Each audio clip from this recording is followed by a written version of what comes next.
Coming up on Mount Hermeneutics, spooky season has come to a close with Halloween. Was it okay for Christians to participate in that pagan ritual? If not, then what does it say about our other cherished holidays like Easter or, dare I say, Christmas? Well, we're going to talk about it, so keep it right here.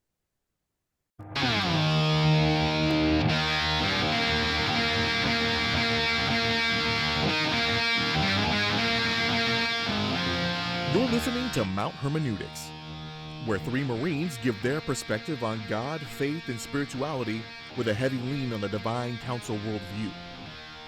This is not your grandma's Sunday school, nor is it always for the Christian faint of heart. Nothing about who we are or what we say make us experts. But you better believe we'll have a take, and perhaps it won't suck. I've never talked for 20 minutes straight. He's got receipts, dog. Stop being wrong. I'm not, okay. way ahead of you, man. I beat you there. I'm here for diversity purposes, maybe. Dre's our diversity hire. We had to check that box. Non-Trinitarian, not because I'm a Negro. So, fellas, what's happening? Hey, Dre. Yo, what's going on, boys? Hey, man. Yeah, so this ought to be a little bit more lighthearted of a show than the last couple of weeks. So hopefully we get some more smiles, but we'll get into that. But first, I want to ask if you could kindly and ever so gently just kind of tap on that subscribe button and share the show with your friends. And you can get at me at Super Dre at Instagram. And Brian, what's up, man? Hey, Dre. Thank you very much, Andre. Yeah. I'm happy to be here. I can't wait to be an active participant and learn from all of the experience and intelligence that you and Matt bring to the table in this conversation. You got it. Which that should be a regular feature. Not bad. Yeah. So what'd you guys do this weekend? I went to a Halloween party, a Halloween birthday party, actually. So my friends, Andrew and Jessica, his birthday was like Wednesday or Thursday of last week. So she thought it'd be cool to do like a 2-in-1. He's not mobile. He's struggling. He's on the late stages of stage 4 cancer. And so he's nonverbal and can't walk and do things. So he's kind of house ridden and, stuck in a wheelchair kind of deal. So she figured I'll have a, Halloween party. Everybody can dress up and come and, hang out and have some snacks and talk to Andrew and hang out. So we went over and did that. And I watched OU lose terribly to Kansas. That was my weekend. But the Titans won earlier. So, we're good with that. Will Levis. I went to a close friend of the family's birthday party. He's 12, 8. And so Nikki Ray, you've met her. Yep. Her son turned 12. We went to the Sky Zone, some trampoline jumping and whatnot. Then we went back to her place for some cake and ice cream and whatnot. That's where I watched the Tyson Fury Francis Ngannou fight. Was like 9 a.m. for you? No, it was early. By the time it started at 11, the first card. So by the time they fought, it was late in the afternoon. Okay. What'd you think of the fight? Was it good? It was really good. I think Ngannou was super surprising.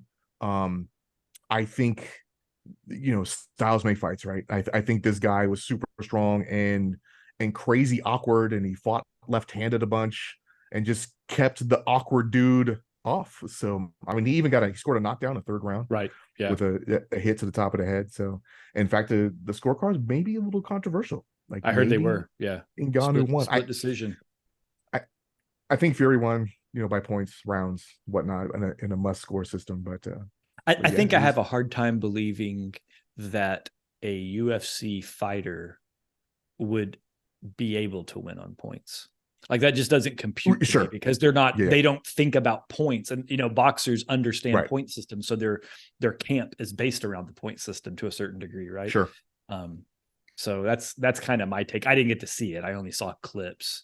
I did hear that Tyson said that he only trained for like a couple of months and didn't take the fight serious and all that kind of stuff, and he didn't look in great shape from what I hear. No, he didn't look like himself, and Yeah. it was kind of disappointing on that side. But he's got a fight coming up with Usyk, December. The guy that just come off a win over Anthony Joshua. So Yeah. But we're I not would here to love talk to about see. boxing. Damn it! We're here to talk about pagan holidays and Christianity. So when this show drops, Halloween would have been last night. Right. So we are officially at the close of spooky season, and I mean Halloween. That's a controversial one. Every October, the question pops up: should Christians participate in Halloween? Brian, what is Halloween? Why is it pagan? I why is it pagan? It's Yeah. well, Halloween is it pagan? It's well, see, I don't know what that means when people say that. That's the What is that, pagan?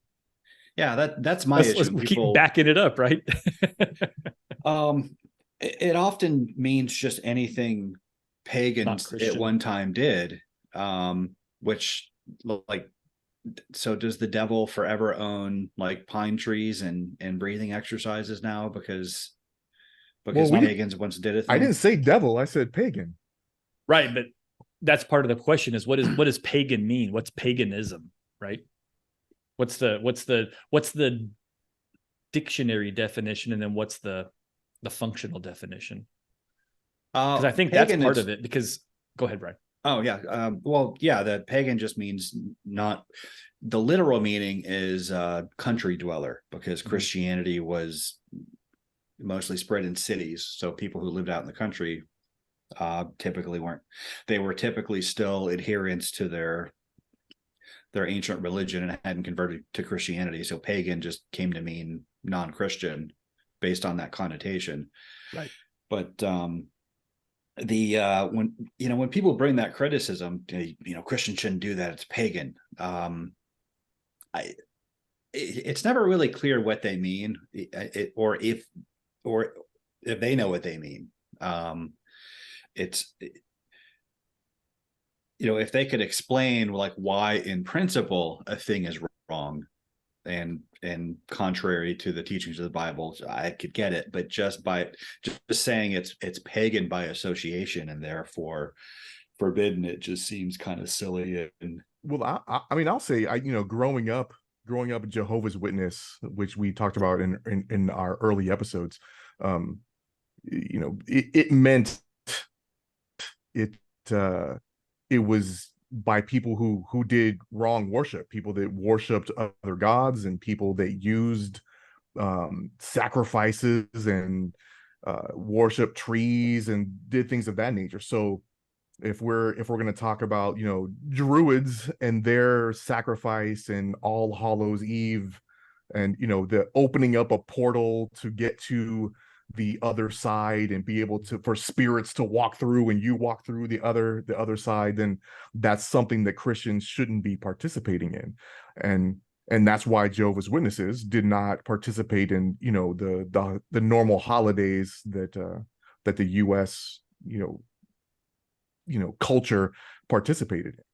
And that's what they meant by pagan, just people that worship stuff and gods and Jupiter and Zeus and all those things that we should not be associated with. I don't know if it's me or if I'm more of the pop culture guy, but like I can't help but think our generation, when they hear the word pagan, and this is going to sound stupid, the movie Dragnet with Dan Aykroyd. Yeah, I always think of that. They refer to them as pagans. Goodness and normalcy. Right. P-A-G-A-N. And they're out there with the goat head, and they're in the woods with the fire, and they're doing all this like what seems to be demonic type stuff, right? Because typically goat heads and all of that, whether it's Moloch or just whatever it actually is, it just gets clumped together. Yeah, just all the cliches that you think of, they just right. And we've talked about this, that 80s era, right? Everything was the devil, right? Everything was, Dungeons and Dragons. You couldn't play it because some mom thought some kid was trying to summon the devil, and all he was doing was badly role playing a whatever. Well, some of the teen suicides were blamed on that, and Blamed, right? right. And then you had some of the serial killers that were coming out. There were devil worshippers, and all of that kind of got lumped in. Remember Richard Ramirez? So if anyone's from Southern California, that was a big one, the Night Stalker. And basically he went to random people's houses and just murdered people, and the devil told him to do it. And he's pretty devilly. But like, it's because he trick-or-treated as a kid. That's what I was going to get at, right? So I trick-or-treated every year as a child.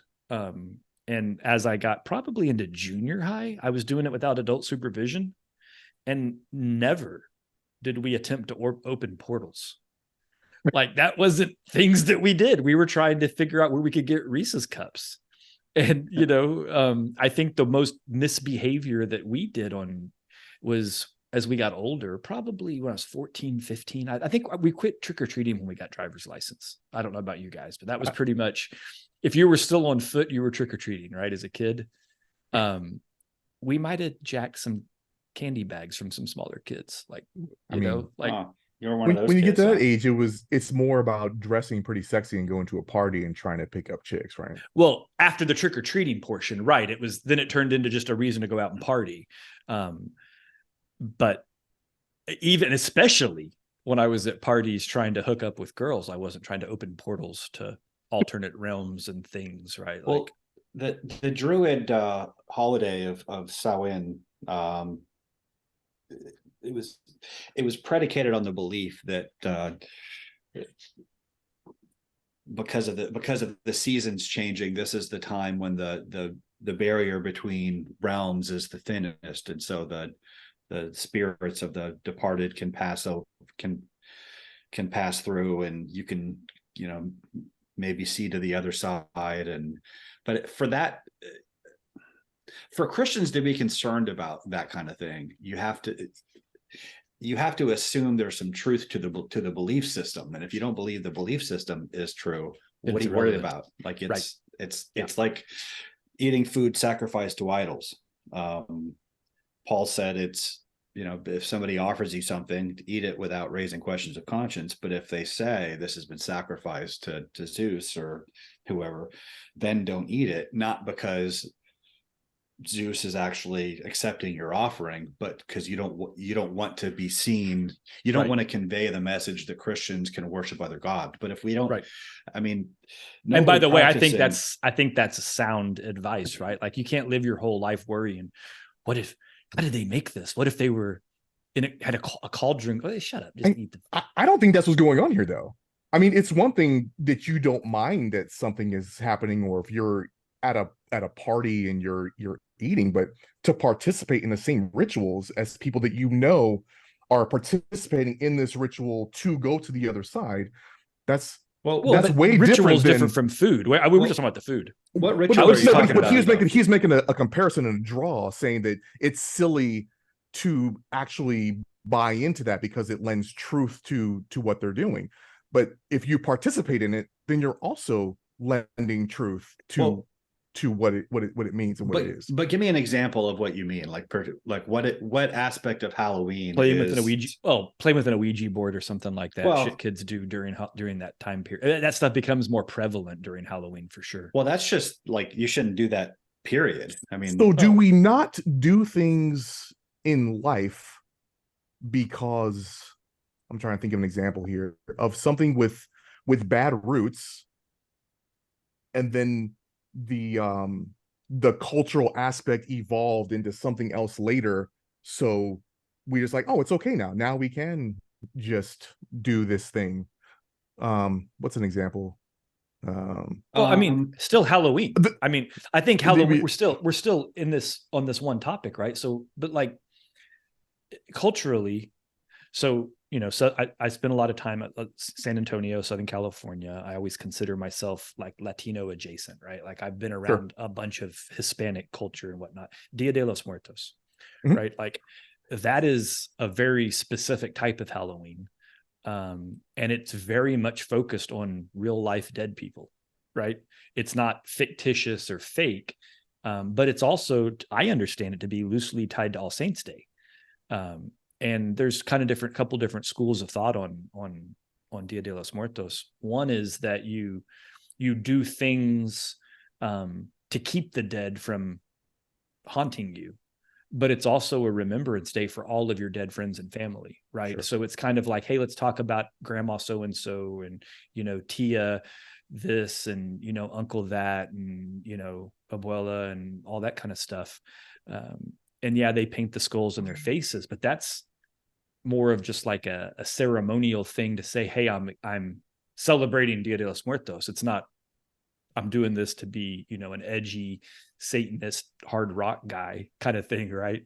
And I don't know a lot about All Saints Day and the linkages back to that, but it's just kind of funny that there is a Catholic holiday on the same day that has its own set of things to do and whatever. Well, that's what Halloween means. It means All Hallows Eve. Is that so? That's the All Saints Day or alliteration or whatever. Like, oh, okay. Yeah, but I think that November. was like was it the 4th century Pope Gregory like made all Saints Day on the 1st to sort of combine / combat the pagan rituals of those druids. Well, I mean, right? Like, no, it's first century, 700. Okay, and then it became prevalent. But you got the right guy though. Pope, yeah. Okay. Pope Gregory the Third is it? Third. Yeah. Trey. Attaboy. I think I learned that in 1991. I don't know the history of it myself. I just know All Saints Day is November 1st, and Halloween is kind of a modern way of saying All Hallows Eve. But and there's always that kind of that notion that the Catholic Church invented Christian holidays to co-opt pagan holidays, which I think there's some truth to that. I think Saturnalia, it just so happened to be a winter festival that had the Romans practice where there was gift giving and merriment and the kind of practices we do now. I don't have a problem. I don't think it matters if it used to be pagan and it's been baptized and put to Christian use. If you're genuinely celebrating the birth of Jesus, or looking back on some saints and emulating their behavior and it's edifying, and if it's genuine Christian use, I don't see a problem with that. I have a problem with I have a problem with Christian holidays that are pagan in practice today, like Christmas. Yeah. Well, that's so Halloween would fall in that category. So we're not hailing saints on All Hallows Eve. We're doing spiritual stuff and running around trick or treating.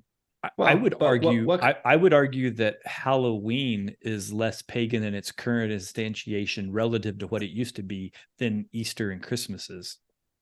I mean, I would agree. I wouldn't argue that. Right? I mean, Christmas and Easter should be two of the holiest days in all of Christendom. And I like to say that sentence because I like reasons to say Christendom. But like, Christmas has devolved into decorate a tree and run up your credit card to buy gifts for your kids that they don't need. And then Easter has devolved into pretend that a magical bunny came and left a bunch of chocolate for your kids that they don't need. And it also decided to randomly hide eggs in your front yard. Like, what the hell does that have to do with those 80s Cadbury commercials were fire though? Right.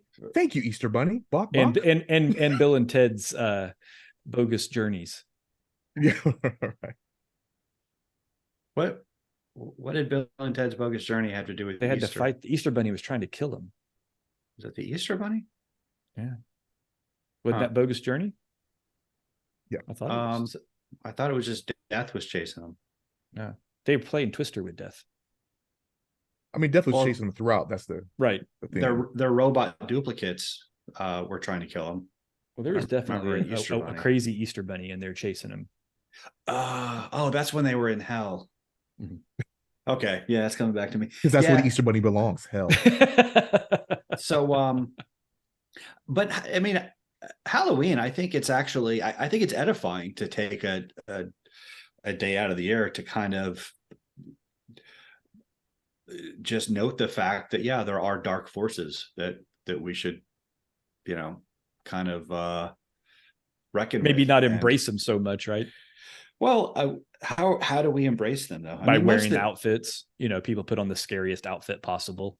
yeah, And nobody's chick putting makes, those on and saying like, "Oh, I recognize that there's dark forces and we need to keep that." No one's doing that, Brian. that's what I'm saying. It's all in well, fun, right? It's like, it hey, should look at be. me. I mean, I think there's a place for that. Succubus.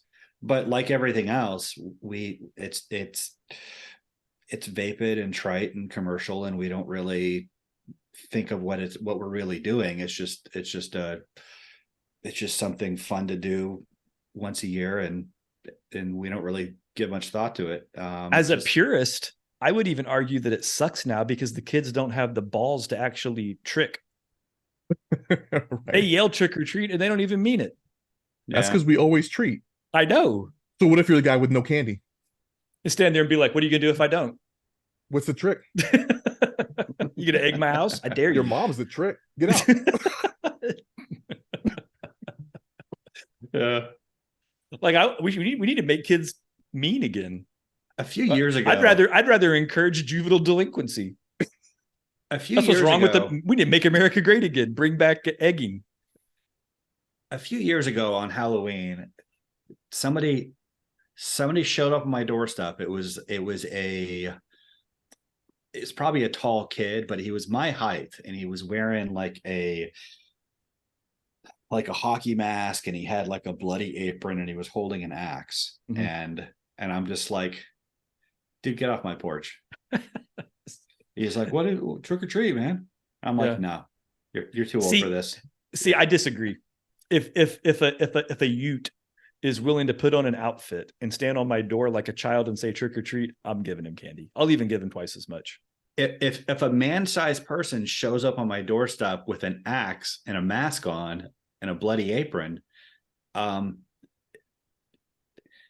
no, just you got. Why are you pulling out your revolver? I don't know if he just wants off candy. My porch. He said trick or treat, man. He didn't attempt to decapitate you. What if dude was only 13 years old and he's the next LeBron James? I don't care. That's messed up, man. I'm giving him candy. It was. I live in a heightist. Sure. I live in a. It's more like a man-sized person holding an axe on my doorstep. That you should get all the more reason to give the dude candy. That was. You don't want to see his trick. You want to appease that guy. Just you're like, to get this right. Candy. Potential mass murderer, man. If I give you a full-size Snickers, will you leave in peace? I'm not going to reward that kind of behavior. And he says, yes. And you give him the candy bar and let him go. That's why whenever there's a weird dude at your office that looks like he might snap, you just always give him candy, right? Right. So when he becomes the shooter, and he might like look in your cubicle and be like, gives me candy. Right. Thanks for the candy. And he just keeps on, he moves past you. And you're like, oh. That's why I would tell people, I'm like, hey, there's a lot of people in this building who are assholes. I don't think I'm first on the list. I think when the shooting starts, I'm going to get out. But you, Bob, nobody likes you. So I'm thinking you're the first one shot in the face. Right. Yeah. I live in a funny neighborhood where you guys have both been here. Yeah. It's not like a lot of close houses, and the people tend to be a lot older. So there's not a lot of kids in my neighborhood.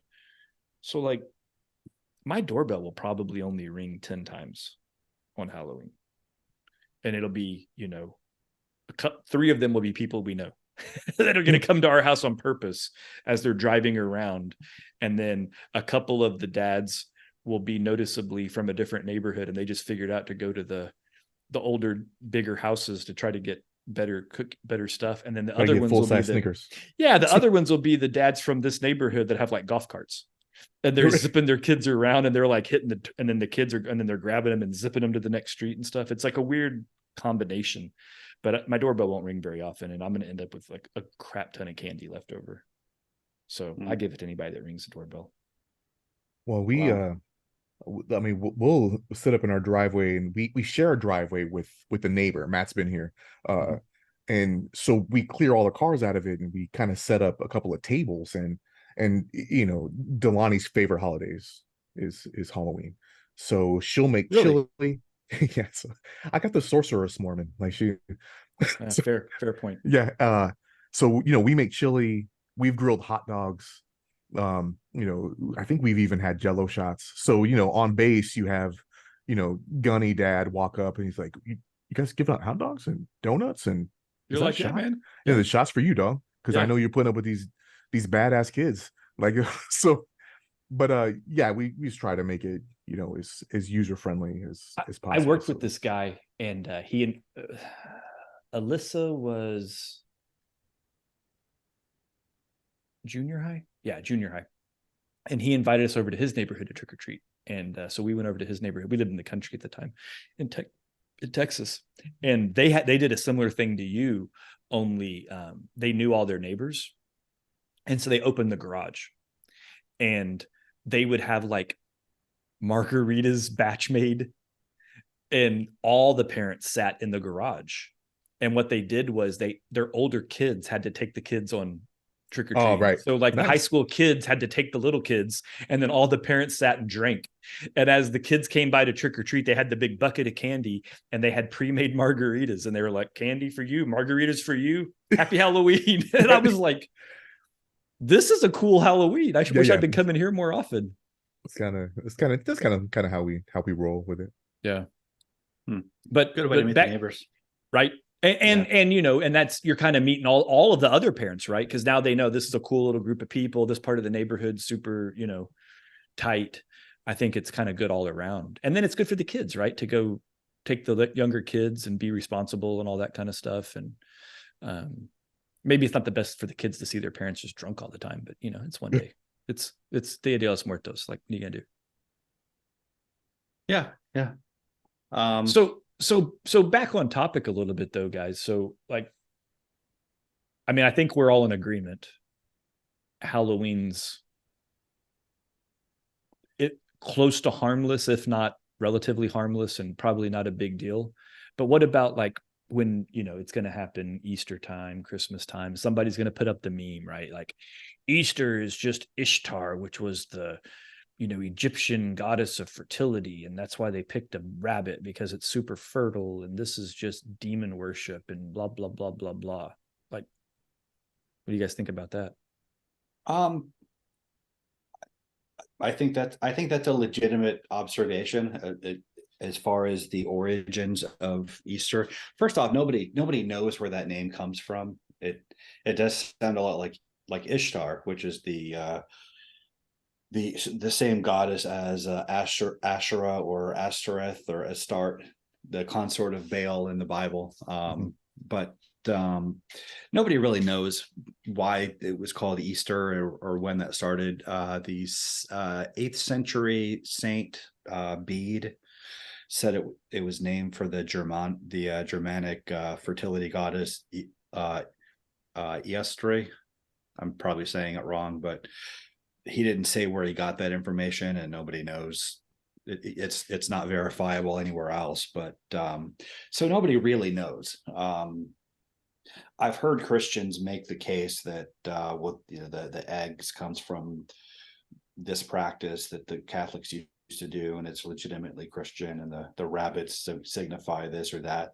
I don't buy it. I think it's pretty clear that these were pagan fertility rites. But I also don't think it matters if you're calling it Easter and you're giving your kids chocolate rabbits if you're celebrating the resurrection of Jesus. But how do you reconcile it with celebrating the resurrection of Jesus though? Because like I've been to Southern Baptist churches here in Oklahoma where they do Easter egg hunts, right? And they do it after service, and they do a regular Easter service and talk about Christ and the resurrection and all that. And then they're like, all right, kids, let's go hunt Easter eggs. And they're like, yay. And it's like, well, I think it's relatively harmless, but I think I don't disagree that it's harmless. I think they're not actually worshiping a pagan fertility goddess. Right. Right. And this is what you were trying to say earlier about if you eat something and it was sacrificed to a god, you don't know it and you eat it. It's not like you're participating. I think that was the point you were making earlier. Right. And that's from Paul said that in a couple of places. But are Christians wrong for declining Abstaining? to participate? I don't think so. I decline. So I sit Christmas out. I think they're wrong to be dicks about it. I think they're wrong to be judgy and to tell everybody else that you're going to hell because you celebrate it. That's what I think. There's kind of a few, trains of thought where people think that it's harmless and then, they do it. And then there's the Christians that think that it's not harmless, so they decline. But then there's some that are kind of on the fence, but that it's an opportunity to evangelize, right? So here you are in the world, amongst the world. And if you can be that, that shining beacon of someone who's doing life right, and people come to your place to get some candy, and you have, I don't know, a bright theme. That was one of the things when, because I was harshly against Halloween when I first got married, and it's my new wife's favorite holiday. So she's like, hey, if we don't do Halloween, we're not getting married. That was like a line of the She actually said that. Yes, like really? That's no-go criteria. She's like, hey, look, I don't drink Coke. And you can't smoke cigarettes, but we're doing Halloween. We're doing Halloween. I got to be clear on this. That's funny. So very early, our compromise was, okay, that's fine. Our kids can dress up for Halloween, but there'll be no dark costumes. Everything will be bright. It'll be a superhero or something for the forces of good defeating the forces of evil. No, and I mean, I think skeletons was on the list. We're not doing skeletons. We're not doing anything evil. All our Halloween stuff will be bright and cheery and fun. And that was the compromise that we made very early, back in 1994, and decided that's what about so I'm trying to be funny, but I'm not. Sure. Like, so what if you were like, I'm going to be a vampire, but I'm going to be the Count from Sesame Street. I'm not going to be Dracula. I think that it would be up for discussion, right? Walk around counting and laughing and vampires. What do you mean? How many Hershey Kisses? 1, 2, 3. Actually, if I look on my stove right now, I've got the Halloween cereal, like the Franken Blueberry. Oh, Count Chocula or whatever. Count Chocula and the Frankenberry, and so. That's a tradition that we have. Imagine showing up, be like, "Who you, Dracula?" No, I'm Count Chocula. What's wrong with you? Count Chocula. I'd be like, "Hey, look, you're trying to skirt the line, woman. Don't be." Love me some chocolate cereal. The novel Dracula is actually pretty deeply Christian. I mean, it's with the whole cross and aversion to holy water and all that. Well, stuff. the characters are overtly Christian, and they're praying, and the whole point of the novel is that he's the Antichrist. That's why he wants to go to London so he can rule the British Empire and do the work of the Antichrist. They fight him, like the Bram Stoker makes a very overt point that they defeat him by their Christian fellowship. It's because they love each other in Christ that they're able to band together to stop this monster. And it's actually it's a really like deeply devout book. So I can see that, and I get it. That actually makes sense, because that's the whole, when in all of these, that was the same point I was making about the Pope's Exorcist, was that it was really a pro-Catholic, pro-Christian movie, despite the fact that it was about exorcisms and all that kind of stuff. Have you guys watched it yet, by the way? I have not. I have not yet. You guys are missed out on it. It's on my list. It's a good one. But back to your question about Easter, though. I said these practices are harmless, but I guess the harm that they do is that they can trivialize the real meaning of the holiday. Absolutely. This is a bit embarrassing to say, but it illustrates my point, so I'm gonna go with it. I'm a relatively smart guy. I wasn't raised in church. I was 17 years old before I had any clue that Easter was supposed to be about the resurrection of Jesus. I mean, that means that's believable. And why would you? Right. I mean, with the way that culture Because if you're treats not it. raised in church, then you don't. I mean, the only reason Yeah. you would know it is if you went to Easter service. I found out because that they killed Superman in the comic books.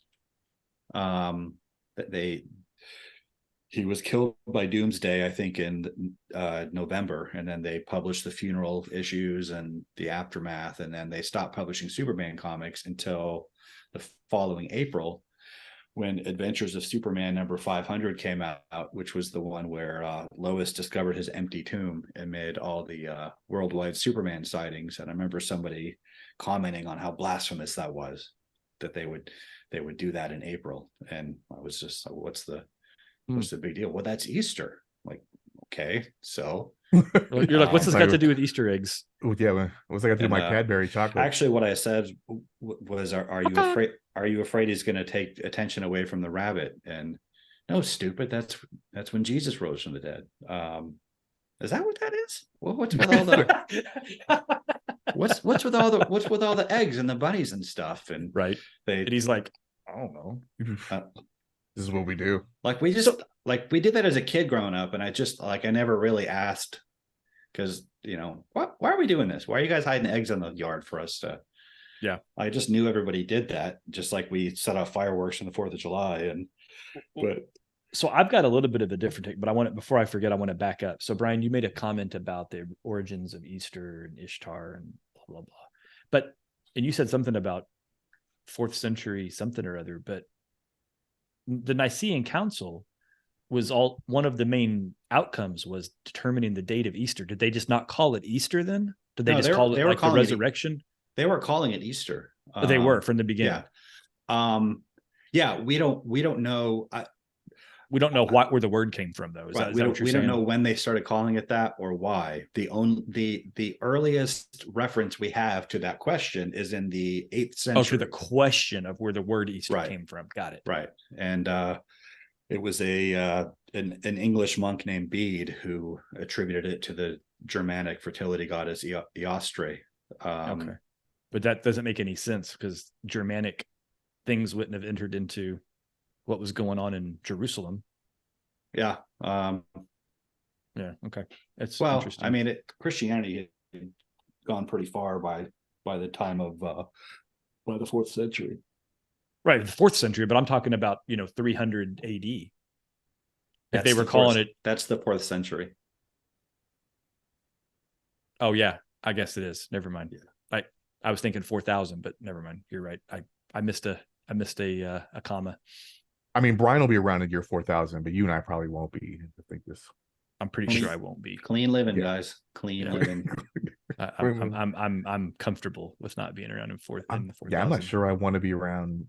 I mean, in 24. I was born way back in the 1900s. Right. So I mean, the mid 1900s. So I've got it. So I've got a different take on Christmas. And I came to this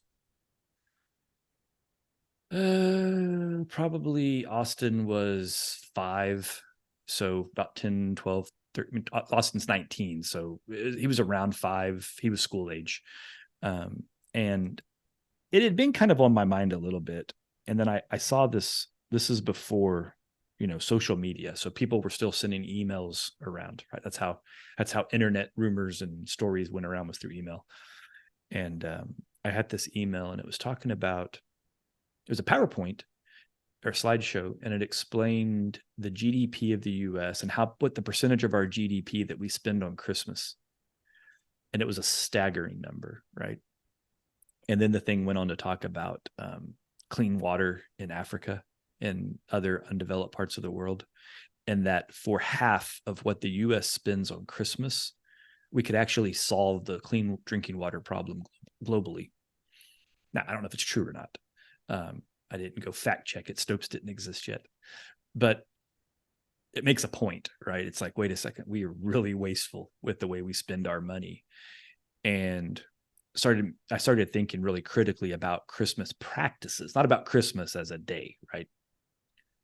But then I started thinking about, the concept of Santa Claus, and how I can't help but believe we set Christian children up to become atheists by using this wonderful mythology of Santa Claus, and then to a lesser degree, the Easter Bunny and the Tooth Fairy. And what I mean is this: you tell these kids when they're, since from time that they can be aware, hey, if you're really good, this magical fat guy will come out of the north and he's going to just lavish presents on you. And then when you're, I don't remember when do kids lose their first teeth, like 7, 8 years old, when they start losing their baby teeth. Hey, I'm going to yank this tooth out and it's going to hurt. But if you put it under your pillow, this magical fairy is going to come and either leave money or gum, which I never understood that gum thing. Cause I don't know if you guys, but my tooth fairy left me Trident sometimes when I was a kid. I think it was sugar-free gum. Came from the hood, man. I don't know. My dad would just hand me cash. Right. And then the Easter Bunny, right? So then on this day, Easter, to Brian's point, moms create these lavish baskets and they fill them full of candy in the middle of the night. And then when the kid gets to about, somewhere between 9, 10, 12, they go to school and somebody's older brother or sister spoils it for everybody and tells these kids, you dumbass, these aren't real. So then the kid's like, wait, so this thing that you've been lying to me about, my parents, who I'm supposed to trust, through and through, you've been lying to me to control my behavior. And it was all fake. Yeah, it's practice for atheism. And then that other fake guy you tell me about that I'm supposed to be good about and pray to, that I've never seen, can't touch, and has never lavished gifts on me, I'm supposed to continue to believe in that guy. But the ones that I've actually been to the mall and sat on his lap, that was fake. But the guy I've never touched is real. Like that feels like we're setting kids up to not believe in God. Yeah, it's practice for atheism. And it's actually the ancient to medieval Germanic people believed that on the night of the winter solstice, Odin would fly over the rooftops at night on his 8-legged steed, Sleipnir, dispensing blessings and curses to the deserving based on how their worship of him throughout the year. So he's depicted as a bearded old man. Santa Claus is Odin, and you're basically teaching. That is legit pagan worship. You're teaching kids. Except he was a real guy. Well, shout out to Saint Nicholas. Just like the he was a patron saint, for crying out loud. Like and protecting children and sailors. And his hands were rated E for everyone. But you never hear that about him, though. You only hear about he's this god who lives at the North Pole and has these he's omniscient and omnipotent, and you should pray to him by giving him your telling him what you want, and he knows if you've been naughty or nice, because he's omniscient. And then you make offerings to him on Christmas Eve. You leave out milk and cookies and carrots for his reindeers. And that's where did Krampus come from? I think Eastern Europe. Yeah, like Romanian-ish. Is it? Yeah, maybe. But, so I don't know if you guys know this. Back to my Latin learnings. They have a very different version in specifically Puerto Rico and Latin America that I think they got from Spain or Portugal, and it's called Three Kings Day. And they do it it's like the week after Christmas, and what they're doing it in remembrance of the Magi that came to pay homage to the Christ child. So it's actually a little more linked to the story, because it works off the premise that Christmas was Christ's birthday, and then like a week or so later, the 3 wise men showed up. Yeah, and they're the ones that do the gift giving, but it's not magical. You exchange gifts to remember the Magi coming to pay homage to Christ. So it's actually a little more genuinely Christian than this magical fat guy that shows up and leaves you presents. And then the only part that's magical is you're supposed to put hay in your boots and leave it outside for the camels. And if you're good, Nice. they'll leave a little extra in the boots. And if you're bad, they'll put turds in it. Camel poop. Yeah. With donkeys, right? Because it's Latin America. Sure. But like, I thought that was actually cool when I learned about it. So my buddy Caesar Quinones taught me that way back in the day. So Caesar, if you ever come across this, shout out. But yeah, they call it, I think it's like, Tres Reyes or something, whatever they call it, but it's Three Kings Day. I thought that was actually a cool version. I'm like, I'd rather do that than Christmas. So anyway, but isn't January 6th a holiday? Like it was supposed to be Jesus Epiphany Day, where he's perhaps baptized, and that's what the 12 Days of Christmas song is. It might be linked to that, to be honest. Three Kings might be on that same day for that reason. January 6th. I'm looking for the MAGA crowd out there. Why are you defiling my holiday, dicks? So, poor Saint Nick. It is the same day as the Epiphany. Oh, yeah. So yeah, Dia de los Reyes is the Spanish for it. So I think I did have somewhere in my subconscious knew about that. Yeah, but like I said, I thought that was a cooler holiday. But Dre, much like your deal breaker with your wife on Halloween, when I had this moment of clarity and I went to talk to Carrie about it, she said, "I will divorce you if you ruin Santa Claus for your kids." But I was like, "Damn it, okay." The patron saint of the poor. I'll have to work around this. I never believed in Santa Claus as a kid. It just never. No. I mean, I watched Rudolph. I understood like he's a character on TV. Remember, I was like 3 years old. A family friend, who's a kid who was the same age as me, who was the son of a family friend, said they were going to the mall to see Santa Claus. And I was just like, what are they going to see at the mall that he thinks is Santa Claus? Because I've seen Santa Claus. He's a little claymation figure. Like on Rudolph, that's Frosty the Snowman or whatever. Right. Yeah. That's how I knew Santa Claus. So I'm like, Dad, we have to go to the mall because I want to see Santa Claus. And he's like, you don't need to go to the mall to talk to Santa Claus. Just call him. And I'm like, how do you call Santa Claus? Or just pick up the phone, dial 0. So I did. You called an operator and talked to them like they were Santa Claus? I called the operator and asked for Santa Claus, and she yelled at me, told me that the phone is not a toy, and Dad set you up, man. If I don't stop, she's going to tell my parents. I'm like, my dad put me up to it. And, what a terrible operator. She should have played along. Like, let me patch you through. She should have been like, he's busy right now, honey. What can I take a message? Right. Gosh, I mean, if a little kid pushes 0 and like trying to talk to Santa Claus. So that reminds me of a quick story. So when I was a kid, so for anybody that's listening that's younger than us, in the old days, long distance phone calls were very expensive. Oh yeah. Like crushingly expensive. And my grandmother lived in San Antonio and I did not. And when I wanted to speak to my grandmother, I called her collect. And when I called her collect, she would decline. And then she would call me back because a collect call was way more expensive than a direct call. And so this is a way that, my young parents didn't have to pay for the long distance call, but grandma had the money. She could afford the long distance call. I'll never forget this one day I called, and I'm young. My voice is still, sounds like a little kid. I'm like, this is a collect call from Matthew. And so the phone rings and my grandmother answers, hello. And for those who don't know, my grandmother was Japanese. She had a very thick accent. So this kid's calling this random Japanese woman. And the operator's like, it's, AT&T operator, collect call from Matthew. And will you accept the charges? Oh, no, I'm sorry. I will not accept. And this operator was like heartbroken. She was like, oh, I'm sorry, okay. Matthew. She's like, I'm sorry, honey. She's not accepting. I'm like, that's okay. Goodbye. So somewhere there's this at this point now. Sorry, kid, your grandma doesn't love you.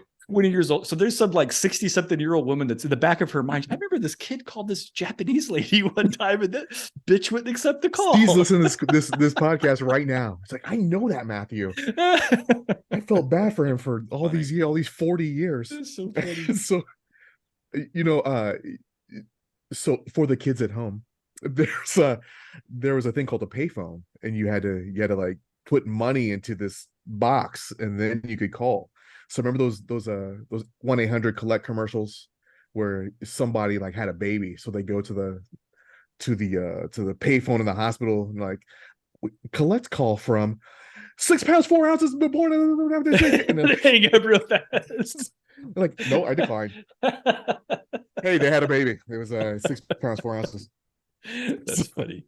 You get that quick message. Yeah. I also remember my son came home from school one day, to your point, Trey, and we'll get back on topic, but I'll tell this real fast. I was like, how was class? He's like, oh, Dad, we got to watch a movie in history class. I was like, oh, yeah, what'd you watch? He's like, I don't remember what it was called. It was really weird. These guys, they got in this weird box outside of a 7-Eleven. They went back in time. And I'm like, okay, first of all, that weird box is called a phone booth. And I had to explain phone booth. And I'm like, and more importantly, those two guys were Bill and Ted. And they had an excellent adventure. Yeah. But he was like, they saw Napoleon. It was awesome. What do kids today think Superman changes in? He just spins around real fast. He just changes on the fly. Well, you remember Superman? There's no more phone booths, homeboy. They didn't have a phone booth in the motion picture. Remember, he walks by and he's like, "Oh shit, what am I gonna do?" Well, but they at least nodded to it, like he's like looked at it and looked it up and down, and he was annoyed, and then that's a good movie. Yeah, classic. Yeah, it's the first movie I ever saw in a theater.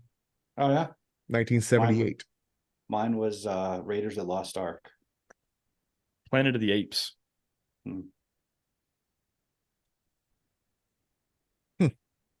Yeah. Because we used to be a drive-in family, so I think the first movie I remember was Halloween, ironically enough. Oh. And your Jehovah's Witness parents took you to see Halloween? Remember, we didn't convert until I was 7 years old. Okay, right. So that was 1982. And all these movies were before. So actually, I think Amityville Horror is the one that we watched in drive-through, and I choked on a chicken bone at one of the like tense moments, and my parents thought that was a sign that maybe they shouldn't watch this film. They took you to watch Amityville Horror as a kid? Mom, I know you're listening, and you're terrible. Like that's why I'm warped today. That's why I'm warped today. I mean, I used to watch that stuff as a kid, like late at night when everybody was in bed, but like nobody actively. It was the 70s, man. You just put your kid to sleep in the back of the Nova on the dash, the 1968 Chevy 2 Nova green, and maybe it wasn't Planet of the Apes. I remember going to see a Planet of the Apes. It was Planet of the Apes is early, man. I know, but it was like the middle of the day, and it was like a random thing. It was like just me and my mom, and but they had many sequels though, so it could have been like, it might have been the third iteration, the one with Ricardo Montalban. The one that I remember going to see purposefully was, I don't even remember what the first movie was. We didn't go to movies. That's why Superman was a big deal to me. I watched Star Wars in a hotel, because remember, they always HBO. That was like a big thing, that they would have HBO for free and you could watch movies. And I watched Star Wars in a hotel for the first time. I remember that. It's sad. Maybe it was Empire Strikes Back. I saw Empire at the drive-in. 81, 80. I don't remember seeing Empire. I just know that I just don't remember a time when Star Wars and Empire weren't like etched in my psyche. I bet it was Empire. When he said, "Luke, I'm your father," and I hear my dad. This is what I remember. He's like, "No, don't believe him. That's bullshit. That ain't your father, man." I don't remember seeing it, but I remember like feeling that moment, like just like my little brain was totally blown, and but by design. And then I waited half my life to find out if it was true. I saw Return of the Jedi in the theater. And it was like one of the biggest moments of my life. It was. Yeah, I remember that too. Traumatizing movies I saw in the theater. Conan the Barbarian was like, what am I watching? I'm freaking 6 or 7 years old, and also Star Trek II: The Wrath of Khan. So when those centipedes went into his ear, and that was a great movie. I remember specifically. So remember, I said I watched Star Wars in a hotel, right? Right. It was nighttime, and then we go to bed, and I remember being horrified by the cantina sequence. Because all those aliens and stuff, and I was like, creepy. 4. Yeah, it's creepy. It was way too much for a 4-year-old or a 5-year-old. Then I was like, all right, good night. And I'm like, I'm not going to sleep. I just kept hearing that music in my head. That's so funny. But yeah, I'm not a fan of Santa Claus. And I've made the point really clear to my kids. I'm like, don't do Santa Claus with your kids. It's a bad idea. And it like even if it wasn't outright pagan worship of Odin, it still troubles me that the way that we treat these holidays, that like just telling them about Jesus isn't enough. Like that should be super exciting. And yeah, I agree. But churches make it boring. Well, that's why going back to, to my point, if you did Three Kings Day instead, that would be a legit like party time. Like, hey, we're mimicking the wise men that went to seek Christ, and make a big deal out of it. What's funny is the only thing that made Christmas really Christian to me was the Peanuts Charlie Brown episode. Nice. When Linus explains the reason of Christmas, like that actually stuck with me as a little kid. And not that my parents weren't Christian, but like, I don't remember Christmas being redirected well.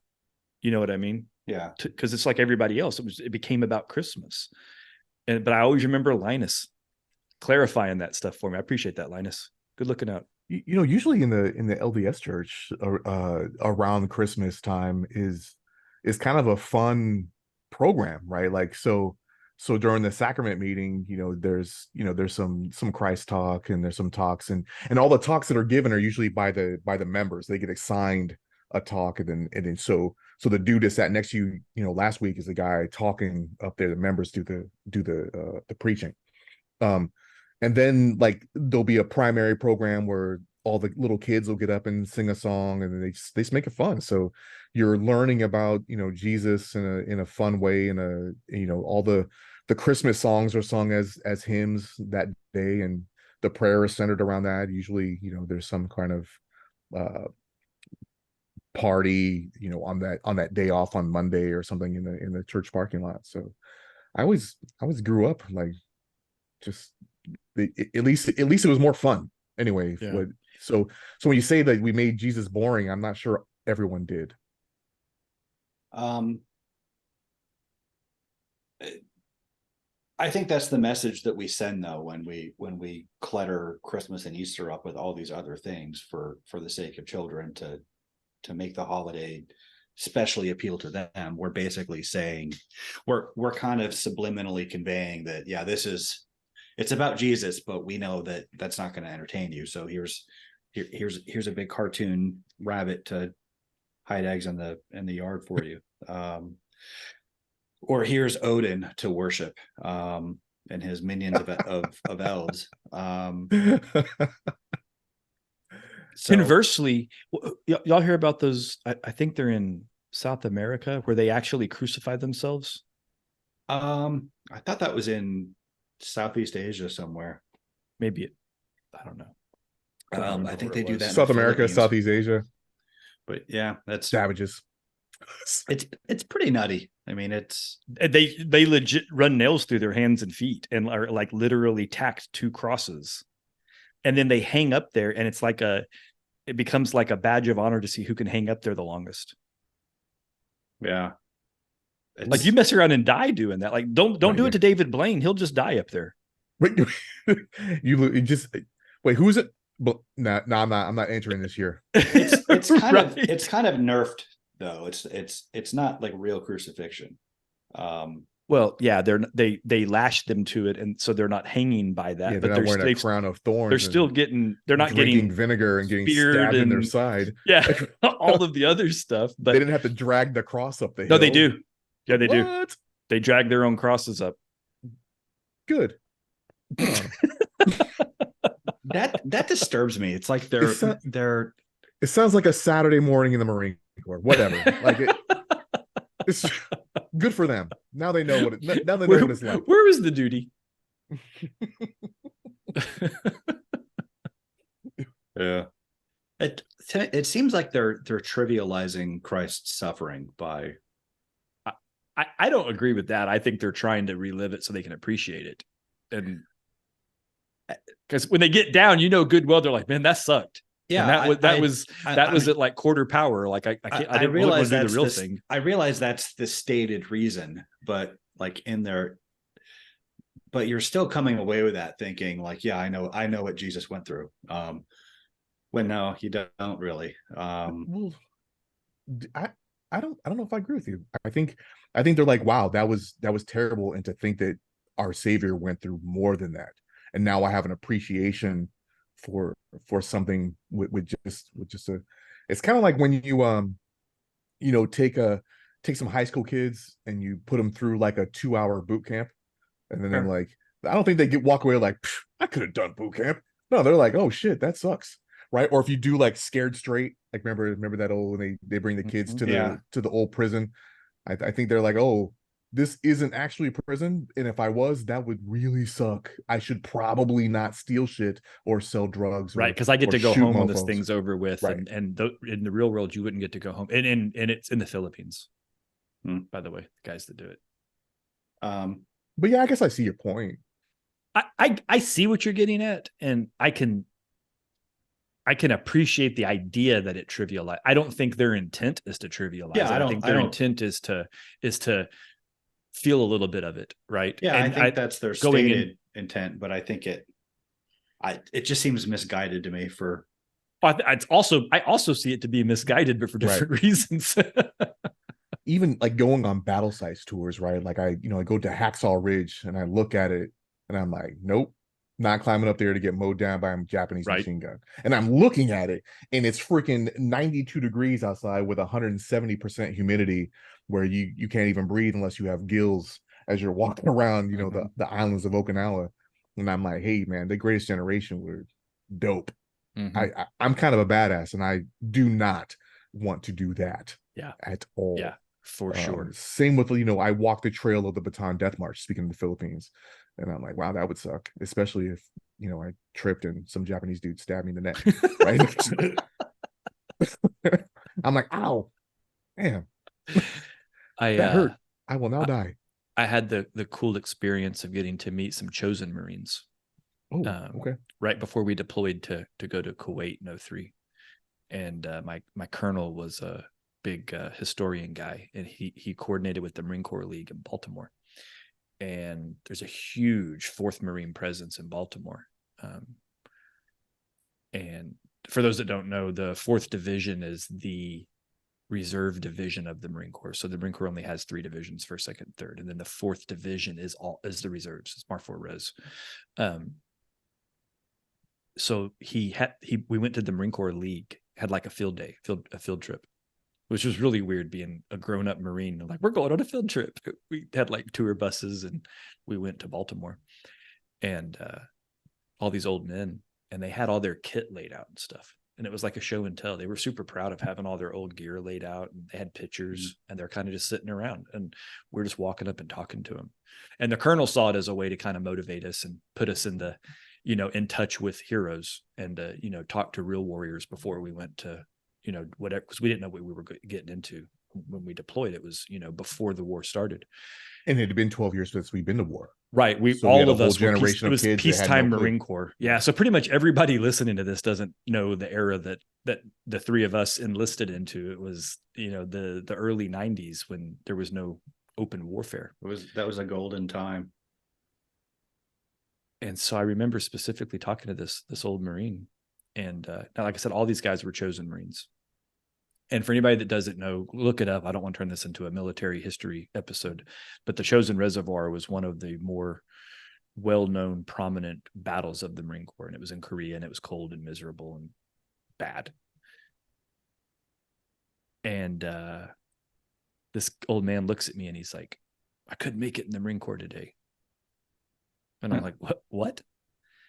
And he's like, look at me. He was a smaller guy. He was small stature, but he was also like 112. So, I mean, you don't expect the guys to be big, but he was a little dude. You could tell he's probably like 5'5", 5'6". And I said, sir, I don't understand. I don't even know how to respond to you. I don't know what that means. Like, those words don't compute in my brain. And he's like, I couldn't carry those packs that you have nowadays. Like, look at how small my pack was. That's all the gear I had. And I said, but sir, weren't you cold? I was like, a lot of our stuff keeps you warm now. And he was like, I was like, I bet if you had like a better sleeping bag, you'd stick it in that pack and you'd carry it. He's like, yeah, you're probably right. I'd probably carry that. And plus our stuff was just made of lighter material too. They're Right. carrying Better made, steel everything. Yeah. and it's cotton and Yeah. wool and it gets wet and it becomes even more heavy. It's Right. Well, and man. I said a lot more to the guy, right? I said, I Of was like, course. look, I was like, you're the legend that we're bred under in boot camp, and our Marine Corps, everything about us we do because of, the legacy that you laid for us. I told him all those things, but then I cut to the, yeah, but you were cold, right? Like we got good gear now, and our gear sucks compared to the Army and the Air Force, but our gear dwarfs what you had in Korea. For those that don't know, the Korean War caused the invention of thermal socks. I was about to say that, like, so thermal socks is didn't because of that. exist until a whole bunch of Marines lost their toes to frostbite, right? Because of how cold and They probably poor lost conditions. their feet to Well, frostbite. feet, yeah, legs, right, or died. Whole- But the whole point stuff, is right. like, that's that whole, necessity is the motherhood of invention. And the Korean War was that bad that, they invented thermal socks as an example. So like the helicopter, right? Like, right. we Yeah. use the helicopter in combat. Yeah. But agile. I'll never forget that day, that old man telling me that. And I was just like, you could have pushed me over with a feather, right? I'm a sergeant that had, 3 ribbons on my chest at the time. I'd never done anything in the Marine Corps. And this guy's telling me he couldn't hack it as a Marine. I'm like, I would rather not have to go fight in the Chosen Reservoir. All things being equal. So yeah, no. Anyway. Yeah, man. It was a cool story. It was a cool moment. I appreciate Colonel Howard setting that thing up. I think it was good for us. And it was probably great for those older Marines to get to see the next generation of warriors heading off, right? Yeah. It's probably great for their souls to get to have that passing of the torch moment. I remember Story, man. we're sitting in Kuwait in young Marines, like, Staff Sergeant. And I'm like, yeah, what was Desert Storm like? I'm like, I don't know. I was in high school, mother. Like, oh, so you don't know we're doing either? No, I have no. I don't know None of us do. Literally nobody nobody knows what's going on. We're just, we're making here. this up. Look that way. Bang bang. Pew, pew. Weapons out. Weapons outboard. Put your gas mask on, because weapons of mass destruction, right? Dude, I had a gunny in my unit. Dre, I don't remember if I introduced you to him or not. He was old as, so he had been drafted into Vietnam at the end of Vietnam. Okay, he was the last round of draftees to go to Vietnam. Is he my dad? He comes home from Vietnam and he burned his uniforms. Right, he was like, "I'll never do that junk again." Right. Goes to college on the GI Bill. Lives his whole life, and then when Desert Storm happened, he was like, and he calls a recruiter, re-enters the Marine Corps as a corporal, and participates in Desert Storm. Goes, that was kind of fun. He stays in the reserves, and he's still in the reserves whenever I joined my reserve unit after 9/11. He's a gunny at this point now. He was like 67 or 68. I mean, he was old. And, we thought Gunny Dobbs was old. This guy actually was old. So he deploys with us to Camp Commando, and we come back, and I guess he retired, but he was telling me that he's actually he like retired. Yeah. He I think he's passed, actually, if I'm not mistaken. Oh, wow. I think I heard from that was a long time ago. I think I've heard that he's passed, but he was telling me, he was like, it's kind of cool. I wore Satines, I wore Woodlands, I wore the chocolate chips, then I wore the Digis. He's like, I've worn all the uniforms from, I was like, that's pretty kind of cool. Weird. I don't know if that's cool or weird, but I mean, you've been around too long. Yeah. Hang it up. So I had 2 Vietnam vets in my unit, in that reserve unit. I had a master gunnery sergeant. Holy smokes. That was a door gunner. He had his door gunner wings. Which I didn't know any door gunner survived from Vietnam. I thought they all died, but one didn't. That one made it. At least one made it. Yeah. Anyway, that gunny's name was Gunny Curry. He was a cool dude. And then the master sergeant, or the master guns, was Top Ballard, who was also a sheriff's deputy. Oh, okay. All reservists in Baltimore are cops. That's like why they go into the reserves, is it helps them get into police academy. So there's no Bible scriptures that say we shouldn't do these Shouldn't do pagan Halloween. holidays. It's weird. Well, the thing that Paul said, I think, is fairly informative. Paul has a couple. Yeah. Was it in Ephesians, where this is one that that Christians cite on why we shouldn't do Halloween. Okay. And it's Ephesians 5:7-14. Therefore, do not be patterns with them, or partners with them. For you were once in darkness, but now you're in the light, and the Lord live as children of light. For the fruit of the light consists in all goodness, righteousness, and truth, and find out what pleases the Lord. So basically just saying, hey, like, that's dark. You're no longer dark. You don't need to do that stuff anymore. But then, pagan by association. Right. Paul turns around in like 1 Corinthians, and he's like, to the weak, I became weak. To win the weak, I have become all things to all people, so that by all possible means I might save them. So that's what I was talking about earlier. Like, hey, if there's a place where people are not believers, maybe you should enter that place and be right. Evangelize them. So standing outside of the town square while the kids are trick-or-treating going, you're all going to hell, is probably not going to help bring them to the Lord, right? Or even my strategy with Delani, where I don't do Halloween the way everyone else does. Right. Well, if you're just doing your stuff in a box and not doing what the world is doing, then how does anyone know what they're supposed to be doing? Right. Like, right. So even, my 20-year-old self, maybe takes a different stance today, where, we can. And of course, if there are actual like pagan rituals being done on Halloween, then obviously opt out. Christians shouldn't do that. But like it's are we summoning spirits with this Ouija board? You know what? I'm gonna evangelize with you right now. Yeah, it's never been explained to me why trick-or-treating is that, though. That's the issue. Well, that's my thing is trick-or-treating. Like, I mean, show me the Satanistic underpinnings to bobbing for apples, right? It was just something fun to do.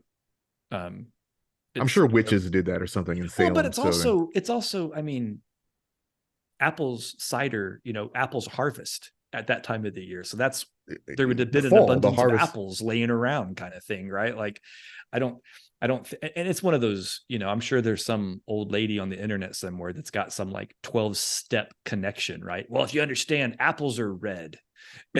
It's like, and back chains it, and she's the church lady and it's the devil because everything's the devil. I mean, you can play that game. But even if they do that, if that's like, even if those steps are legitimate and like once upon a time people did worship some pagan god by bobbing for apples, so what? I mean, that's not the purpose anymore, right? I mean, just it's like I'm sure you guys heard Matt Walsh's rants against yoga. Is he the whole namaste thing and all that? What's that? All the namaste and all the Eastern praying that happens with yoga. A lot of Christians have issues with yoga. They should. Why the praying part? Because it's it's Eastern meditation, and that's essentially Taoism. Well, I mean, are they actually praying in most yoga studios, or are they just doing? To my understanding, they do. I've never done yoga, so I have two problems with yoga. And there's a tertiary one. One, I'm just not going to do it because I'm not that flexible. But I'm not going to sit and recite a bunch of incantations or prayers, because that's what they are. But two, my wife's not going to go have some dude put his hands all over her and help stretch her. So I'm just out on yoga. Fair enough. I don't think all yoga studios do that. In fact, I don't think most do that. I think most do. And again, I'm not a yogi. I'm not into that world. I know my wife and Dre's wife, and Dre and I were associated with Beachbody for a while, and they did a yoga, and their whole gimmick was it's not meditative yoga. It's just the flexibility part. So, I mean, there's that, but I'm to understand that most yoga I might have to have Delani on as a guest one day to actually give thoughts to these these yoga things. I interviewed the owner of a yoga studio I used to be the editor of the local business journal. And so I do profiles on, small businesses. One of them I did was for a yoga studio, and she was pretty adamant that the spiritual aspects are that's pretty rare. Most yoga studios, it's just the stretching and breathing. And Matt Walsh's big deal was that these are he said these are false god poses because they're named after Hindu deities, which is yeah. I mean, it just seems like a silly thing to get worked up about. You can't look at a calendar without invoking a pagan deity.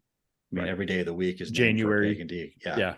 Right. Every day of the week. It starts in January. Yeah. It goes all the way around, and the days of the week, right? Yeah. Yeah. So I mean, just invoking the names of false gods without any devotion in your heart, without any belief in them, it's harmless. Now, if you actually are worshiping pagan deities through yoga or through the days of the week, although I've never heard of anybody in the 21st century doing that, then yeah, obviously that's incompatible with Christianity. But like I said, my thing is I'm not flexible, and I'm not letting my wife be manhandled by a yoga instructor. I think, and Delani, I know you're listening. Maybe I've done too much internet browsing. I don't know. Oh, hippopotamus. Yes. But you're engaging in prayer and inner prayer, and it doesn't have to be to a false deity. You can pray to whoever your higher power is and still do, because those poses actually give energy to places in your body, and you can get into spots in your mind where you can actually have contemplative prayer. So why does it have to be to some false god? Why can't you That's fair. pray to Jesus while you're in these poses? Carrie still can't go. Well, I mean, yeah. And she can go with Delani. There's only women there. Not all meditation. And they wear white, and it's kind of hot. So we'll drop them off and hang out across the street. Yeah. Drinking my chai. They don't do coffee. Not all Eastern meditation is necessarily prayer related. I mean, a lot of it is just that's fair. You guys might remember, like before I was a Christian, when I first met you guys, I was basically a Buddhist. I trained in martial arts, Eastern martial arts. I was huge into Zen Buddhism. I would meditate. I would do Zen meditation. I became a Christian, and soon after, I threw all my books away, all my martial arts stuff, all my Eastern philosophy stuff, and I got, of course, study the Bible, study church history, got into Christian mysticism, and study the Desert Fathers, and there's a classic work of Christian mysticism called The Cloud of Unknowing. It's by an anonymous author, and the meditation that it prescribed was pretty closely akin to Zen meditation. The thinking was because God is essentially he's transcendent and unknowable. He doesn't, nothing within creation can represent him, which is why idols are forbidden. Any thoughts that you have about God they're inadequate to describe him, and so to open yourself up to the divine presence, you should cease conscious thought. Your thoughts just get in the way. Well, that's essentially Zen meditation. I mean, it's for a different objective. It's based on a different worldview. It's in Buddhism, it's about relinquishing your connection to the world, and abolishing your ego to be basically absorbed into nothingness. This is the opposite of that, but it's the same technique. So it's not, so meditation in a yoga context isn't necessarily prayer or even bad. And there's no reason it couldn't be adopted. There's no reason you couldn't take the exact same practices and do them in a church, even retaining the names. But if it's an issue, name them after saints or something. But this is the Peter. this is Joan of Arc. Yeah, no, I don't disagree with you. I mean, I think I think this is circular to what we said about Halloween and, what we said about all other things. Yeah. What's relevant is what your intentions are. And if you're being intentional about it, or if you're simply doing a thing. And I agree with that. I think I haven't heard his take, but I think Matt Walsh does that because I think Matt Walsh is afraid his wife will make him go to yoga if he doesn't have a good reason not to go. Yeah. I agree with Matt Walsh on quite a lot, but definitely not on that. And that's probably one of his bigger hills that he's willing to die on. Yeah. And the Catholicism thing, but right. I mean, Matt Walsh strikes me as being wildly inflexible, and he probably thinks his masculinity is somehow tied to him being in tight shorts and trying to stretch. Well, I mean, he tore his Achilles from, I think, just walking one day. So he's really into dance, though. He is. He's on Dance with the Stars, even. Yeah. Right. Yeah. He did an interpretive dance one time for all the fans. I saw that. It was inspiring. It's legendary. Yeah. It is. Well, all right, boys. So do we have anything else to say about? I think we might have actually all agreed on a topic, and I think we actually started it and finished it. Let the kids trick or treat. Just don't open portals to other worlds while you're doing it. If you can help it. Yeah. And stop doing Santa Claus. It's a bunch of crap. Stupid. Yeah. Stop teaching your kids to worship Odin and having them practice for atheism. Yeah. Yeah. Stop that. Yeah. Yeah.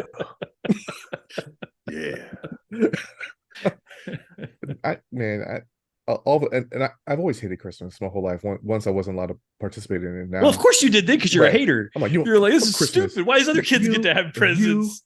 You're all going to hell. You with your new toy, going to hell with your pagan practices, worshiping Odin, and playing with your remote control car. You son of a. I'd always get this Christmas afternoon depression, just because, like, there's all this build up to it. Like it's being and then once it's over, it's like, now it's over. Yeah. And I could get like everything I want, get everybody the gifts that they're everyone's thrilled with the gifts I got them. But I never got the G.I. Joe aircraft carrier. You can get one for $30,000. My parents would go all out for Christmas. Really? They were divorced, so they would always kind of guilt parenting kind of stuff. Buy your affection. I think there were some guilt offerings there, but as a kid, you'll take it. Yeah, I made out. So I always made out like a bandit. My dad would get me stuff that like I didn't even want a Nintendo. I didn't even think to ask for one. I just wanted like there was this one transformer that turned into named Retgar that turned into a motorcycle. I just thought it was the coolest thing in the world, and that's all I wanted. But and I knew he got it for me, and I knew which present it was. I was going to open that on Christmas Eve, but he wouldn't let me, and I was mad at him. He's like, "No, open this one." And I'm like, "I don't want that one." So he made me open that one. It was a Nintendo, and like he was always doing stuff like that. But my stepdad, the first Christmas, I think it was the first Christmas him and my mom were together. I had just watched oh shoot, I don't even remember what the movie was. It was a hacker movie, because this is 88, 87, 89, maybe 80, mid 80s.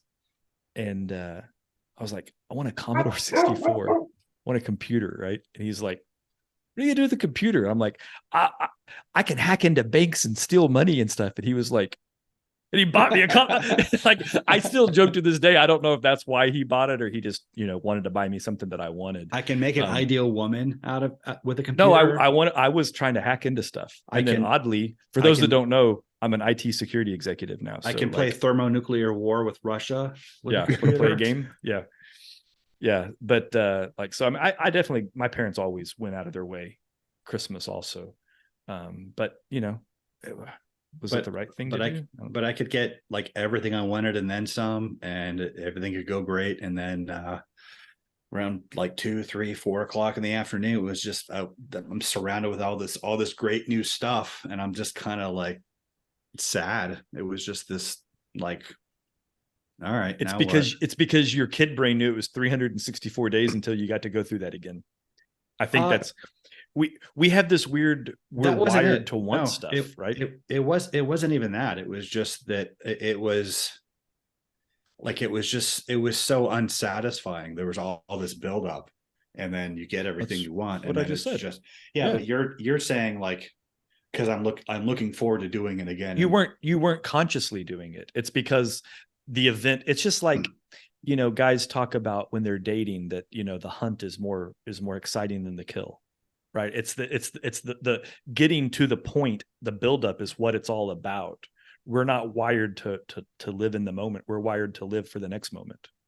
It was more about realizing the hunt wasn't even worth it. Like it just wasn't. Okay. I think we're splitting hairs on the same topic. I think we're saying the opposite thing though. No, because next Christmas you were just as excited leading up to Christmas because the day was coming up. That's what I'm trying to say. And then it happened, and you're like, my life isn't exponentially better than it was yesterday. Nothing really changed. Sure. And you're probably going to a little more of a metaphysical, you know, I'm just an empty shell and I'm not fully satisfied. And I'm looking at it more on a psychological level of we're just wired to want, you know. But I think we're actually saying pretty close to the same thing. Let us know in the comments if you think we're talking past each other. You know, when I was in England, you know, I worked shift, so sometimes on Christmas I'd have to be on shift. And my counterpart, we were watch officers, was a British dude, so a GCHQ guy, and he asked me if I wanted Christmas off. I'm like, hey, you know, I'm not trying to, you know, take Christmas and then you not have Christmas off. But he said, no, mate, I want to have Boxing Day off because in my house it's more important. Right. So if you work Boxing Day for me, I will work Christmas for you. And that's it was kind of a neat thing, even learning what Boxing Day was and right. how, you know, in England they took that seriously, and Canada also. It was pretty cool. Yeah, Canadians. All those damn queen countries. Right. Hey, by the way, you guys know what I just learned the other day? No. You guys might know. I'll ask the question. Do you know when Canada became a sovereign nation? The hint is it wasn't that long ago. I feel like I'm one of those dumb college kids getting interviewed about basic world history facts, and this wasn't basic to me, and I feel like I should have known this, but I didn't. I'll let you off the hook. 1982. You said 1882? 1982. Oh, yeah. My brother, I'm sorry, 83. Yeah, 1983. I was about to say it was in our lifetimes, but my brother John has been alive longer than Canada has been a real country. But is it a real country now? I mean, so shut up, Canada. Except to our listeners in Canada, right, we're sorry. We're sorry. Eh? we do have a few Canadian downloads anyway. I don't know if they actually listen. Yeah, so sorry about that. So sorry. We're just you know. I blame Canada. Having a pisser. What do you blame Canada for? I don't know. South Park told me with their floppy heads and their beady eyes. Right. Your beady little eyes and your flopping heads.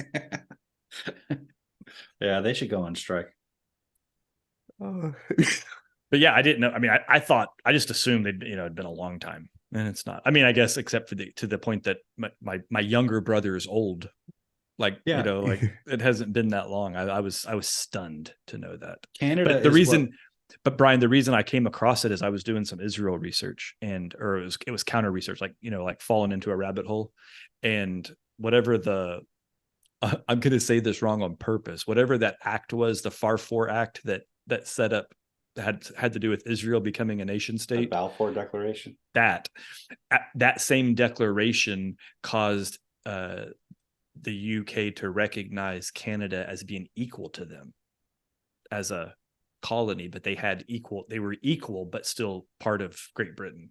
Right. And then it wasn't until 83 that they got their full independence. Gotcha. Farfar.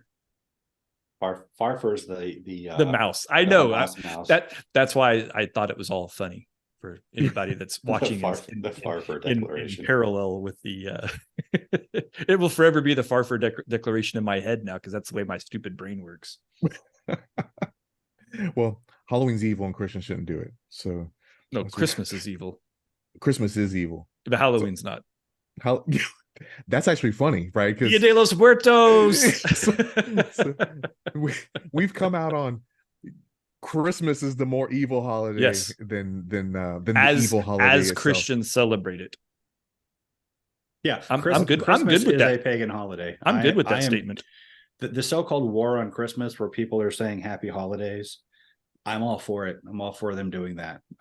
Because if you're not actually celebrating the birth of the Messiah, then why call it Christmas?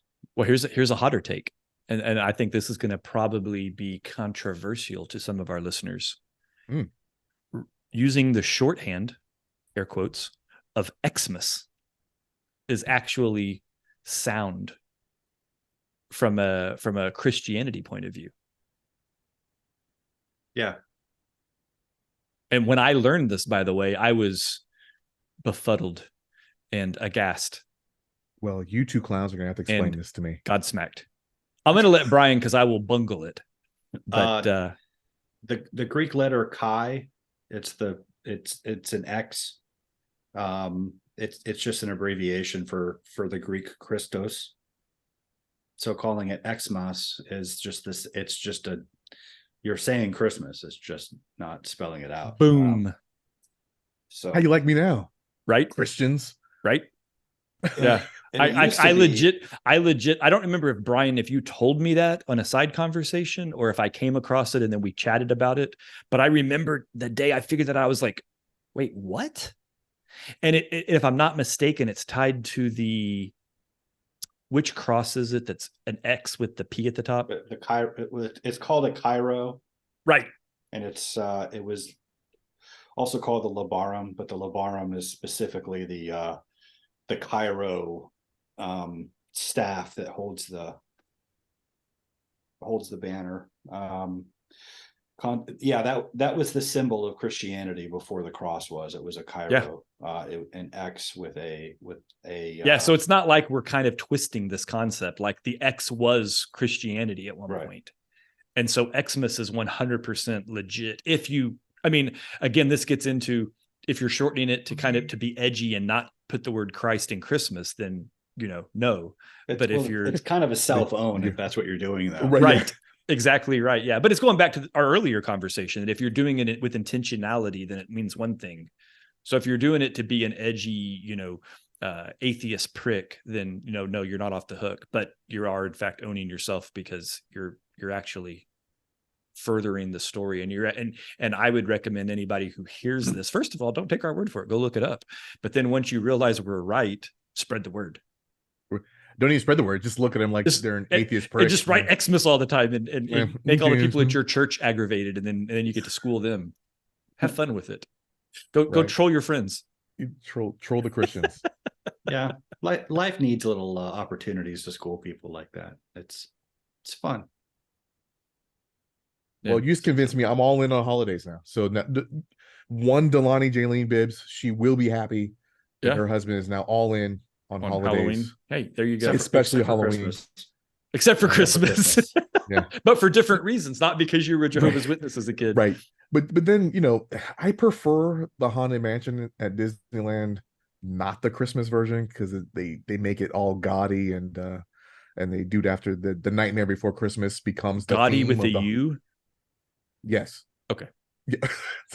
It becomes too much. Same with Small World. The Small World Christmas is like Christmas explodes inside all over of it. you. It's like diarrhea of going Christmas. right as it is, and now add Christmas on top of that, and make it even brighter and louder. Could you be any more SoCal than your holiday preferences are flavored by your experiences at Disneyland during said holidays?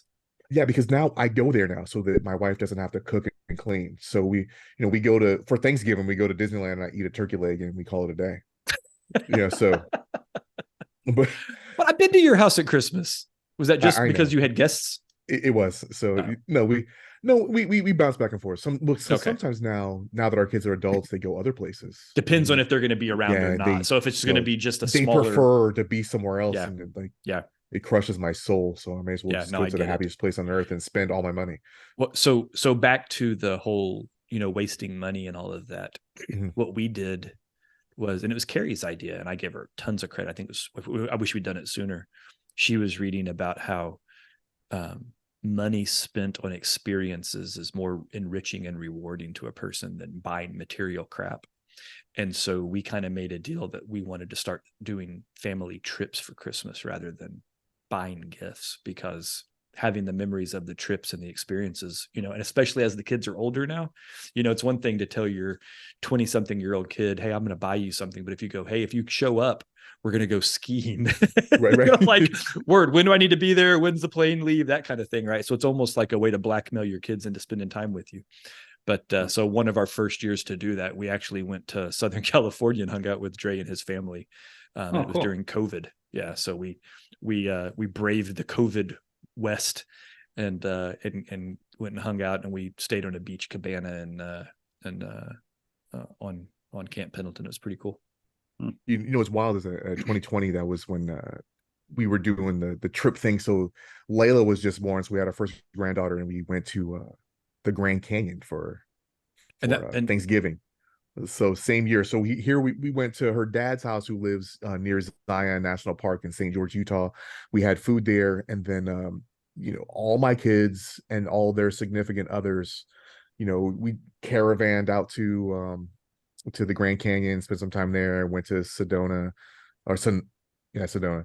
And did but then it got ruined because my wife decided that she's gonna she die. tried Like to and had to get life flighted out of there to Phoenix and get emergency surgery on a perforated ulcer. Dang. And then it was super fun because as she's recovering, then I wanted to go ahead and have a stroke. So so Aubrey's joke is, hey, are you guys done now? Like, can you just be healthy and not die? That'd be great. Yeah, So that was the year after we came out to visit. yeah. So Yeah. it was wild stuff. Yeah. But yeah, she's alive now though. She made it. Quick story. She got life flighted, so she was on tons of morphine. So she's getting kind of high as the life flight personnel come in. And it was Thanksgiving, or just right after Thanksgiving, and they're like, okay, hey Delani, we're gonna get you on the helicopter, and we're gonna get you to Phoenix for the hospital. So is there any concerns? Are you afraid of anything? And she's like, I'm afraid of aliens. Okay, we're not gonna get the aliens. That's good. And helicopters. So okay, well, you're afraid of helicopters, You but should close you're your gonna get eyes. on one. And she says, well, Kobe died on a helicopter. And I'm like, oh, yeah, okay. She makes a good point. Yeah, so I don't want to get I don't want to get on a helicopter, and I don't want to encounter any aliens on this little trip. We can deal with half of that. And the lady's like, well, we haven't done Thanksgiving yet because we've been on shift, and we're all going to see our kids. So we're not crashing the helicopter this time. We might crash it next time. That's Okay. hilarious, though. She's I'm like, afraid of aliens. Noted. They're like very well afraid of aliens. Yeah. So I kind of want Delani to do real drugs because I'm curious on some The of the conversations, nonsense yeah. she might say. So she's hilarious. Yeah. She fills my time with joy. Absolutely. So yeah, that's crazy. But Christmas is different when you're old and your kids are old. Yeah, And it changes for sure. And grandkids now it's kind of what everything's all about. They just sit there and you just watch and you kind of take things in a different perspective than before, and a lot of different things that might have been lost on you is not lost on you. And I'm appreciative now of holidays and my time that I get to spend with people that I really care about, that perhaps before I didn't understand. Yeah, no, it's definitely different. We're in an in-between stage, right? So no grandkids, but adult kids. Yeah. So it's like we're in this weird lull where it's just kind of like it's a day, Right, and Carrie still tries to go overboard and do the, she wants to do the, night before, she wants us all in matching pajamas so we can take a picture by the fireplace, and she's still trying to cling to all that stuff. And I get it. I'm not begrudging her for any of it, but it just doesn't feel the same. It's more like what Brian mentioned about that weird emptiness afterwards. Like, it's a lot more for us, because it used to be, when you have kids, you get to sit and watch them, and then you watch them play with their stuff, and you're like, yeah, you kind of, doing the fist bump to each other, and, and then we don't even have that now. It's just you like, nailed that one. Nice gift. Right. Yeah. It Now landed. it's just like, it's interesting. So we do the matching pajamas thing in the gift exchange on Christmas Eve. And when our kids got older, we're just like, we're just gonna stop doing that. And it was our oldest child, Aubrey. Where's my pajamas? It's like, we getting pajamas? Like, what's going on? We're like, we didn't know you still be into that. And all our kids are like, are you crazy? That's our thing. That's cool. what That's we cool. do. And if we don't stick with that same tradition, then what are we even doing here, Dad? Right. So, That's cool. Yeah, so that's a fun thing. But what we're doing is we're reinforcing that our Christmas has nothing to do with birth of the Christ child. We're reinforcing it's all about gifts and stuff, right? Like, it's a day off, and I get to spend time with. But then I think that if there is a time to reflect on Christ, that's the time to do it. It is. I'm on record as saying that because of all the things we've talked about tonight, my favorite holiday is Thanksgiving. Mine too. And it's because, one, I think being thankful is something that we should be more focusful and thoughtful about, intentional about being. Gratitude's been my word of the year, man. Yeah. So. And two, it's not a Christian holiday that was then bastardized and commercialized. It was just, now granted, it was Christians ostensibly, that came over and caused it to happen, but it wasn't focused around a specific church event, right? It was just hey, we need to just sit back and just like, thank God we didn't die, right? Like, it's really what Thanksgiving was like. Dude, we could have died. A lot of people did die. So I've always really leaned into Thanksgiving, but I also lean into it because it works better on the calendar. You're always guaranteed to have tomorrow off on Thanksgiving. Yeah. You know what I mean? Like, Christmas falls on like a Wednesday sometimes. It sucks. Well, I've been working for the government for so long. Well, yeah, so you don't have guaranteed days, whatever, right? But I mean, New Year's, do get those guaranteed days though. So New Year's, you're never guaranteed the day after New Year's. You know what I mean? And the day after Christmas, even the 4th of July, which also a secular holiday that I'm huge on. That's our big annual event here in the Morehouse. You don't get the day after off. You know what I mean? But Thanksgiving, you always get Friday off, and I think that's part of why I dig it also. Is it weird that our two favorite holidays are centered around Americana? Right. Thanksgiving and 4th I'm all about Thanksgiving and 4th of July. That's I like Thanksgiving. America. Yeah. You gonna come to my place for Thanksgiving, Brian? I got plans already. Thank you, though. Do you? Every time, man. Never good enough for you. Well, I mean, my mom try. My mom would be disappointed if I understand. My daughter's flying to Samoa on Thanksgiving. Oh, to be with her in-laws? Yeah, so we're driving up to LAX, which is a wonderful drive. It's my favorite. Driving to LA, and then we're staying the night in Hollywood, and I bought tickets for my wife to go see Matt Rife on Friday. Okay. So we're gonna make a little. Yes, it's a comedian. Yes. Okay. So we got a Matt Rife date for Thanksgiving. There you go. Cool. Fun stuff. Yeah, I don't think we won't be sitting close enough for to interact, to get the crowd work, right? Yeah. So maybe if I can get her to yell real loud, and he'd be like, right? He'll be like, "What? What'd you say, Cougar? What'd you say?" I can't imagine the number of cougars that will be in that audience in Los Angeles. That dude is on a safari every night. So right. So Crikey. That's for sure. So I think with that, I'll ask one more time to gently tap the subscribe button. No, don't be gentle about it. Listen, if you're not hitting the subscribe button, what are you doing here? What are you doing here? Why do we do this? Yeah. Say it with your chest, Ray. Hey, smash that subscribe button. You know what I'm saying? Smash it. Beat it. And with that, I will say, please. Yeah.